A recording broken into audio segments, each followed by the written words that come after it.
Hello students, welcome to my channel physics by Subhash sir. Current electricity के lecture number 10 में हम पढ़ेंगे Kirchhoff rules. सबसे पहले तो ये समझते हैं कि किरचॉफ रूल्स का काम क्या है। अब हमें पता है कि कई सारी इलेक्ट्रॉनिक सर्किट्स ऐसी होती है कि जिसमें रजिस्टर, इंडक्टर, कैपेसिटर, बैटरी जैसे कंपोनेंट कॉम्प्लिकेटेड वे से कनेक्ट होते हैं। अब ऐसी सर्किट को हम सिंपल सीरीज कनेक्शन या पैरेलल कनेक्शन के फॉर्मूला यूज करके सॉल्व नहीं कर सकते। जनरली ऐसी जो सर्किट होती है उसको नेटवर्क बोलते हैं और ऐसे ही नेटवर्क को सॉल्व करने के लिए किरचॉफ रूल्स यूज होता है। किरचॉफ रूल्स समझने से पहले हम जंक्शन एंड लूप समझेंगे।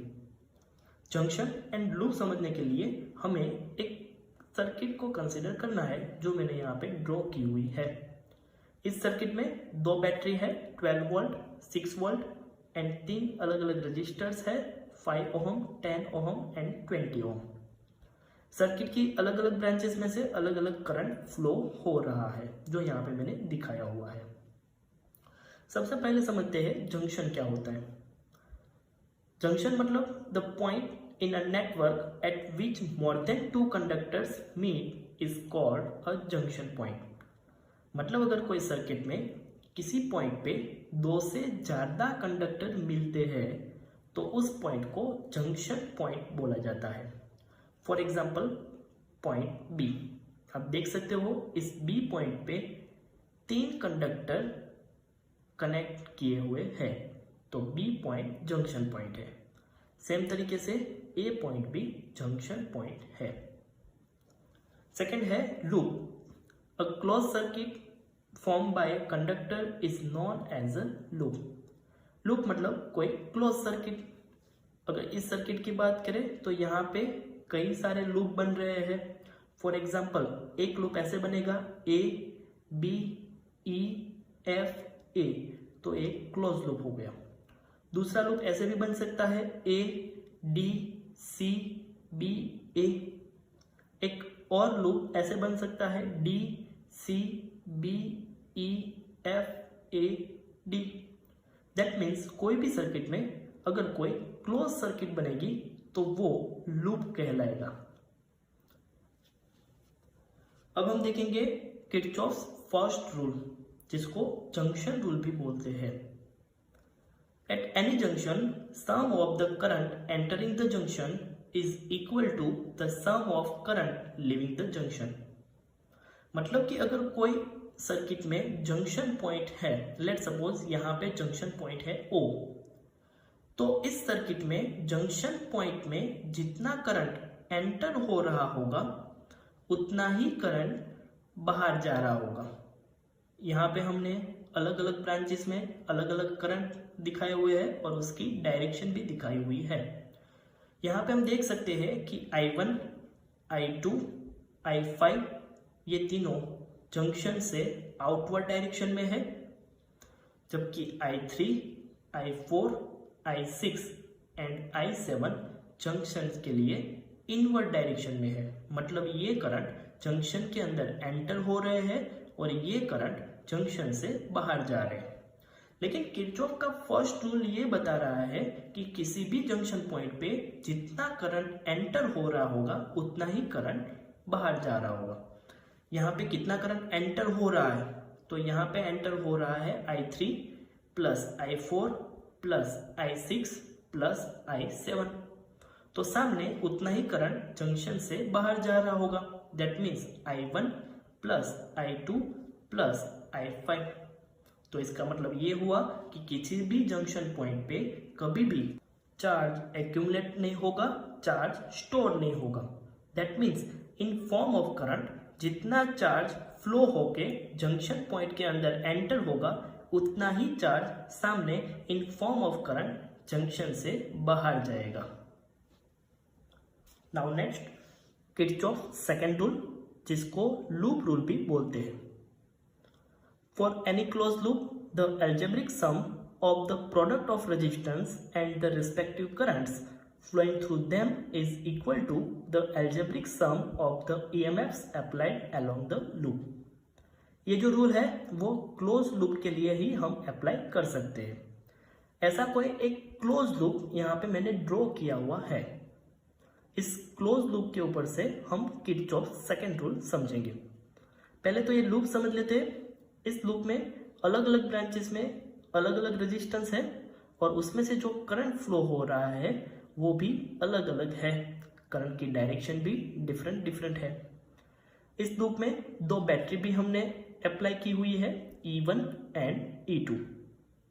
किरचॉफ का सेकंड रूल ये बताता है कि अगर इस क्लोज लूप के लिए सभी करंट एंड रजिस्टर के मल्टीप्लिकेशन का एल्जेब्रिक सम किया जाए तो वो इक्वल टू होगा EMF के एल्जेब्रिक सम के जितना।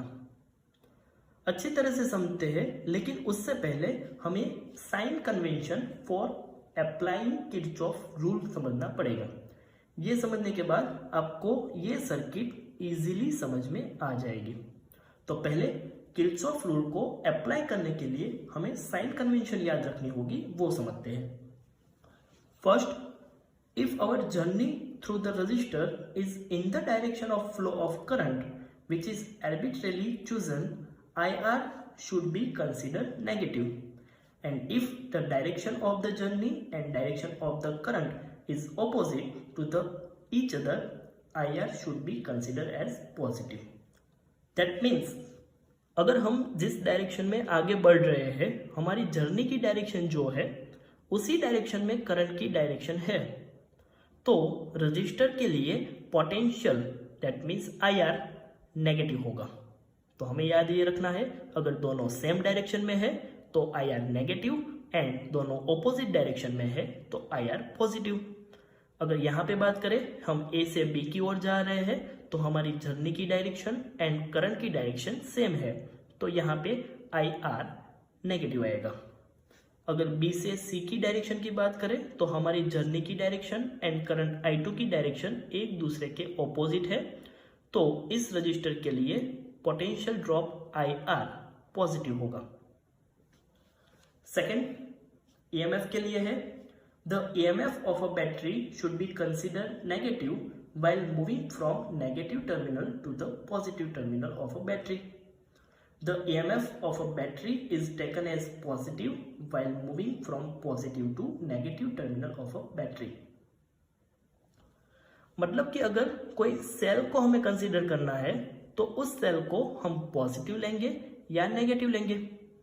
तो अगर हमारी जर्नी की डायरेक्शन पॉजिटिव प्लेट में से बाहर आ रही है, हम नेगेटिव प्लेट से सेल के अंदर एंटर कर रहे हैं एंड पॉजिटिव प्लेट से बाहर आ रहे हैं, तो इस सेल का EMF पॉजिटिव लिखेंगे। और अगर हम पॉजिटिव प्लेट से एंटर कर रहे हैं एंड नेगेटिव प्लेट से बाहर आ रहे हैं तो उस सेल का EMF नेगेटिव लिखेंगे। तो हमें सिंपल तरीके से ऐसे याद रखना है कि हम सेल के जिस टर्मिनल से बाहर निकलेंगे वैसा उसका EMF है। पॉजिटिव टर्मिनल से बाहर निकलेंगे तो पॉजिटिव, नेगेटिव टर्मिनल से बाहर निकलेंगे तो नेगेटिव। ये sign convention Kirchhoff's rule apply करने के लिए बहुत ही इंपॉर्टेंट है। अब हम इस सर्किट के लिए किरचॉफ्स सेकंड रूल अप्लाई करते हैं, जो लूप रूल है। हम हमारी जर्नी स्टार्ट कर रहे हैं A to B C D E A तक। चलो A से B की ओर जा रहे हैं, जर्नी की डायरेक्शन एंड करंट की डायरेक्शन सेम है, तो I1 इंटू R1 नेगेटिव आएगा। लेकिन उससे पहले हमने जहां से स्टार्ट किया हुआ है वहां का पोटेंशियल, एक पॉइंट पे potential VA minus same direction है इसलिए माइनस I1 R1। बैटरी के लिए हम पॉजिटिव प्लेट में से बाहर आ रहे हैं तो इसका EMF लिखेंगे positive, that means plus E1। B से C की ओर जब हम जा रहे होंगे तब क्या है, तो करंट हमारी ऑपोजिट डायरेक्शन में है और जब करंट ऑपोजिट डायरेक्शन में हो तो उसका पोटेंशियल पॉजिटिव लिखा जाता है, that means plus I2 R2। Now for C to D direction, हमारी जर्नी की डायरेक्शन बैटरी के लिए नेगेटिव प्लेट में से बाहर आ रहे हैं तो उसका EMF हमने लिखा नेगेटिव माइनस E2।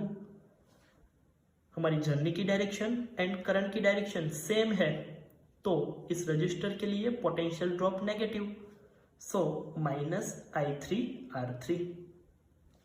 डी से ई की ओर जाते वक्त जर्नी की डायरेक्शन एंड करंट की डायरेक्शन ऑपोजिट है, तो इसके लिए पोटेंशियल प्लस I4R4।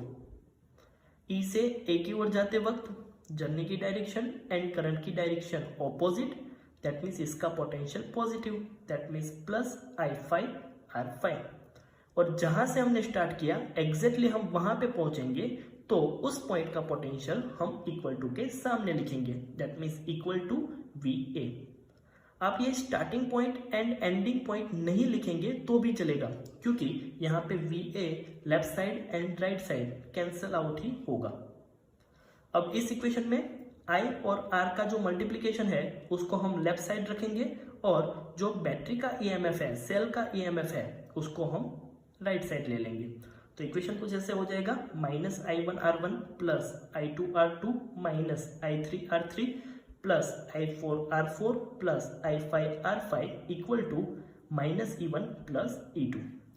इन सबको मैं लिख सकता हूँ summation of IR equal to, इन दोनों को मैं लिख सकता हूँ समेशन ऑफ EMF E।